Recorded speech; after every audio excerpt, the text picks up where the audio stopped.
Welcome guides from text live থেকে আমি তন্ময় আজকে আপনাদের সামনে নতুন আরেকটি ভিডিও নিয়ে আসলাম।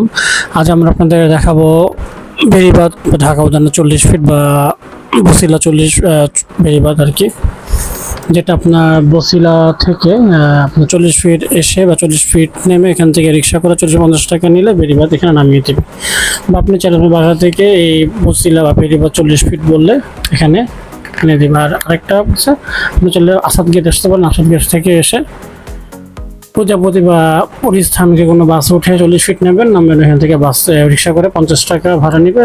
বেড়িবাঁধের কথা বললে এখানে আপনাকে সুন্দর করে নেবেন। তো এখানে যে পথটা দেখাচ্ছি সেটা হচ্ছে আপনার ঢাকা উদ্যানের পথ। এখানে নর্মালি এখান দিয়ে হেঁটে ঢাকা উদ্যান যাওয়া যায়। আর এই পাশ থেকে বাম সাইড ডান সাইড থেকে যেটা দেখাচ্ছে আর কি, এটা হলো ঢাকা উদ্যানের পথ আর কি, যেটা এখান থেকে সরাসরি চলে গেছে। আর বাম দিক থেকে আর কি পিছন থেকে দেখাবো যে এখান থেকে, সেটা হচ্ছে শলমাসি বা বসিলার পথ। রাস্তার নদীর উপর হলো শলমাসি, এখানে হাঁটলে ডাইরেক্ট বসিলা আর কি ব্রিজ। এখানে বিভিন্ন ট্রলার বা আপনার নৌকা আছে, যেটা করে ফ্যামিলি ফ্রেন্ড বা পরিবার নিয়ে চাইলে নদীর উপর ঘুরতে পারেন আর কি।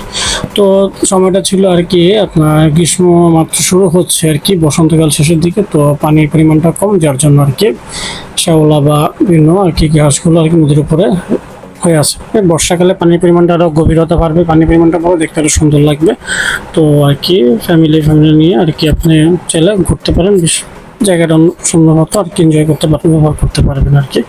তো এখানে নর্মালি মানুষ ঘুরতে আসে বা জগিং করে, সাইক্লিং, বিভিন্ন কাজে বিভিন্নভাবে আর কি মানুষজন আসে। তো আমার কাছে জায়গাটা ভালো লাগছে, চাইলে আপনারাও আসতে পারেন। আসে এখানে মানে জায়গাটা বা প্রাকৃতিক যে বিষয়টা আর কি সুন্দর উপভোগ করতে পারে। তো অবশ্যই আমার চ্যানেলটাকে সাবস্ক্রাইব করবেন, সাথে বেল আইকন থেকে বাজিয়ে দিবেন, যাতে আপনাদের সামনে নতুন নতুন ভিডিও নিয়ে হাজির হতে পারি, নতুন কিছু আপনাদের সামনে শেয়ার করতে পারি আর কি। তো এই হচ্ছে আর কি এটার উপরে আর কি এটা চারপাশে আর কি আমি দেখাচ্ছি যতটুকু পারছি। তো আরেকটা জিনিস বলা এখানে ছোটোখাটো অনেক দোকানপাটও আছে, চাইলে এখানে আপনারা ঘোরার পাশাপাশি চটপটি ফুচকা বিভিন্ন জিনিস আর কি খেতে পারেন আর কি, ফ্যামিলি পরিবার পরিজন নিয়ে। তো আর বাড়াচ্ছি না, আজকে পর্যন্তই। সবাই ভালো থাকবেন, সুস্থ থাকবেন, সুন্দর থাকবেন। আর অবশ্যই চ্যানেলটাকে সাবস্ক্রাইব করবেন, যাতে আপনাদের সামনে নতুন নতুন ভিডিও নিয়ে হাজির হতে পারি। আজকে এই পর্যন্তই। সবাই ভালো থাকবেন, সুস্থ থাকবেন, সুন্দর থাকবেন। আসসালামু আলাইকুম।